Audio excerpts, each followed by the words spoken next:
కూడా ఒక ట్రాష్. నిజంగా చెప్పాలంటే ఈరోజు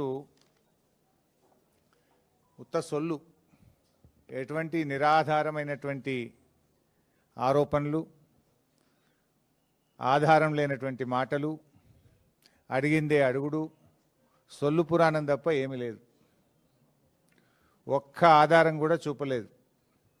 ఓ గంట అడుగుడు, గంట అడగంగానే పైకెళ్ళి ఫోన్లు వస్తాయి, బయటకు పోవుడు, గంట మాట్లాడుకొని మళ్ళీ వచ్చుడు, మళ్ళీ ఒక అర్ధగంటనో గంట అడగంగానే మళ్ళీ సైకిల్ వస్తాయి, బయటకు వెళ్ళి ఫోన్ అనగానే మళ్ళీ బయటకు పోవుడు. మరి ఆ ఫోన్లు రేవంత్ రెడ్డి చేస్తుండా, సిపి సజ్జనార్ చేస్తుండా నాకు తెలియదు, కానీ ఫోన్లు వచ్చుడు, బయటకు పోయి మాట్లాడు. బయటకు పోయి ముగ్గురు పోతారు, ఇక ముగ్గురు అధికారులు కలిసి అడుగుతూ ఉండ్రి. ముగ్గురు బయటకు పోవుడు, గంట మాట్లాడుకొని వచ్చుడు, గంట అడుగుడు, అడిగిందే అడుగుడు తప్ప అందులో ఏమీ లేదు. అంటే ఇదంతా కూడా అటెన్షన్ డైవర్షన్. ముఖ్యంగా నిన్న మేము ఈ సైట్ విజిట్ సర్టిఫికెట్ పేరిట జరిగిన కుంభకోణాన్ని బట్టబయలు చేశాం. సైట్ విజిట్ సర్టిఫికెట్లో మొదటి లబ్ధిదారుడు ముఖ్యమంత్రి బావమరిది. రేవంత్ రెడ్డి బావమరిది భాగోతాన్ని పొద్దుగాల బయట పెడితే సాయంత్రానికి నోటీసు పంపిండు నాకు. అంటే ఇదంతా డైవర్షన్ పాలిటిక్స్. మేమేమడిగినాము? సిట్టింగ్ జడ్జితో విచారణ జరపండి అన్నాం. రేవంత్ రెడ్డి నీకు ధైర్యం ఉంటే, నిజాయితీ పరుడు అయితే, నువ్వు తప్పు చేయకపోతే తక్షణమే సుప్రీంకోర్టు, హైకోర్టు సిట్టింగ్ జడ్జితో విచారణకు ఆదేశించు. ఈ బొగ్గు కుంభకోణాల్లో జరిగిన అవినీతిని మొత్తం బట్టబయలు చేద్దాం. నువ్వు తప్పు చేయకపోతే, నువ్వు నిజాయితీ పరుడు అయితే, మేము అన్ని ఆధారాలు కూడా మీరు వేసిన సిట్టింగ్ జడ్జి గారికి అందించడానికి సిద్ధంగా ఉన్నాం. నువ్వు చీటికి మాటికి సిట్లు వేస్తున్నావు కదా, కమిషన్లు వేస్తున్నావు కదా. ఇవాళ మేము అన్ని ఆధారాలతో సూటిగా ఆరోపణ చేస్తున్నాం.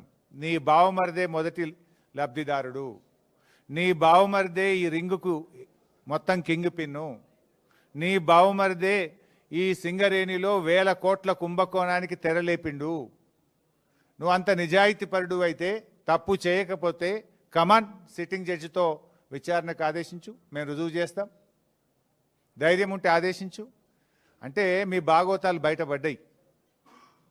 ఇవాళ ముఖ్యమంత్రి గారు, భట్టి గారు, కోమటిరెడ్డి గారి మధ్య వాటాల పంపకం మొత్తం రోడ్డు మీదకి వచ్చింది, ప్రజల్లో పడ్డది.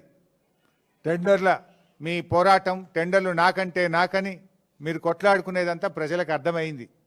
దాని నుంచి డైవర్ట్ చేయడానికే ఈ సిట్టు, ఈ లట్టు పొట్టు, ఏదో చిల్లర నోటీసుల కథ పెట్టినావు నువ్వు.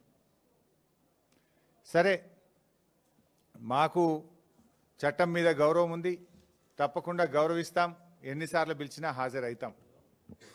మాకు ఉద్యమాల్లో నుంచి వచ్చిన కార్యకర్తలం మేము. కేసీఆర్ గారి నాయకత్వంలో రాటుదేలిన బీఆర్ఎస్ బిడ్డలం, తెలంగాణ ఉద్యమ కన్న బిడ్డలం. ఉద్యమాలు, పోరాటాలు మాకు కొత్త కాదు, అక్రమ కేసులు అంతకంటే కొత్త కాదు, అరెస్టులు అనేటివి మాకు కొత్త కాదు. ఆనాడైనా కేసీఆర్ గారి నాయకత్వంలో వందలాది కేసులు పెట్టిన నిజాయితీగా తెలంగాణ ప్రజల పక్షాన కేసీఆర్ గారి నాయకత్వంలో పోరాడినాం. జైళ్లలో పెట్టిన రెట్టించిన ఉత్సాహంతో తెలంగాణ కోసం పోరాడినాం. ఇలా మేము మీ కాంగ్రెస్ నాయకుల లెక్క సిట్ నోటీసులు రాగానే పారిపోయేటోళ్ళం కాదు. మీరు పిలిస్తే వచ్చినాం, బాజాప్తా వస్తాం. మీరు ఎన్ని ప్రశ్నలు అడిగినా సమాధానాలు చెప్తాం. ఈ అక్రమ కేసులు, ఎందుకంటే ఇవన్నీ ఇట్లాంటి అక్రమ కేసులు ఆనాడు సమైక్య రాష్ట్రంలో సమైక్యవాదులు మా మీద అనేక అక్రమ కేసులు పెట్టినారు. ఇన్ఫ్యాక్ట్ మీరిచ్చిన నోటీసులు మాకు దక్కిన గౌరవంగా భావిస్తాం. ఎందుకు ఈ మాట అంటున్నా అంటే, పొద్దుగాల నీ బామ్మర్రి భాగవతం బయట పెడితే సాయంత్రం నోటీస్ ఇచ్చినావు. ఇది రాష్ట్ర ప్రజలందరికీ అర్థమైపోయింది కదా. అంటే నువ్వు నీ భాగవతాన్ని బయటపడకుండా, ప్రజల్లో పడకుండా అటెన్షన్ డైవర్షన్ కోసం నువ్వు నోటీస్ ఇచ్చినావు. ఈ మాత్రం రాష్ట్ర ప్రజలకు అర్థం కాదా? రాష్ట్ర ప్రజలు అన్ని విషయాలు గమనిస్తూ ఉన్నారు. ఇన్ఫ్యాక్ట్ నువ్వు ఒక ప్రైవేట్ కంప్లైంట్లో కోట్ల రూపాయల డబ్బు ఖర్చు పెట్టి, సుప్రీంకోర్టు న్యాయవాదులను పెట్టి నన్ను అక్రమ కేసులో ఇరికించాలని ప్రయత్నం చేసినావు. హైకోర్టు కొట్టేసింది. నువ్వు సుప్రీంకోర్టుకు కూడా పోయినావు, సుప్రీంకోర్టు కూడా కొట్టేసింది. న్యాయం గెలిచింది, ధర్మం నిలిచింది. అయినా నువ్వు మళ్ళా ఇంకో కేసులు ఇరికిద్దాము అని మళ్ళొక్క సిట్టు పెట్టినావు. ఇప్పటికీ నువ్వు 6 గ్యారంటీలు ఎగబెట్టినవు. నువ్వు యనుమల రేవంత్ రెడ్డి కాదు, ఎగవేతల రేవంత్ రెడ్డి అంటే మానకొండూరు పోలీస్ స్టేషన్లో కేసు పెట్టినావు. రైతు రుణమాఫీ చేయలేదు, దేవుని మీద ప్రమాణం చేసి రైతుల్ని దేవుణ్ణి మోసం చేసినావు రేవంత్ రెడ్డి అంటే యాదగిరిగుట్టల కేసు పెట్టినావు. వరద బాధితుల్ని పరామర్శించడానికి పోతే ఖమ్మంలో రాళ్ల దాడి చేపించి ఖమ్మంలో కేసు పెట్టినావు. ఎవరో ట్వీట్ చేసిందని చెప్పి నా మీద హైదరాబాద్లో పోలీస్ స్టేషన్లో కేసు పెట్టించినావు. ఘోష్ కమిషన్ వేసి కమిషన్ పేరిట డైవర్షన్ రాజకీయాలు చేస్తే అసెంబ్లీ సాక్షిగా ఆ కమిషన్లో ఉన్న విషయాలను కుండబద్దలు కొట్టినట్టు 6 మంది మంత్రులు మీరు మాట్లాడినా, ఎంత డైవర్షన్ చేసినా ఆ కమిషన్ అంతా డొల్లా అని ఆధారాలతో సహా అసెంబ్లీ సాక్షిగా వివరించాం.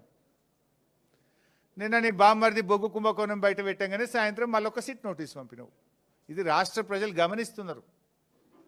రేవంత్ రెడ్డి పోలీసులను వెనక పెట్టుకొని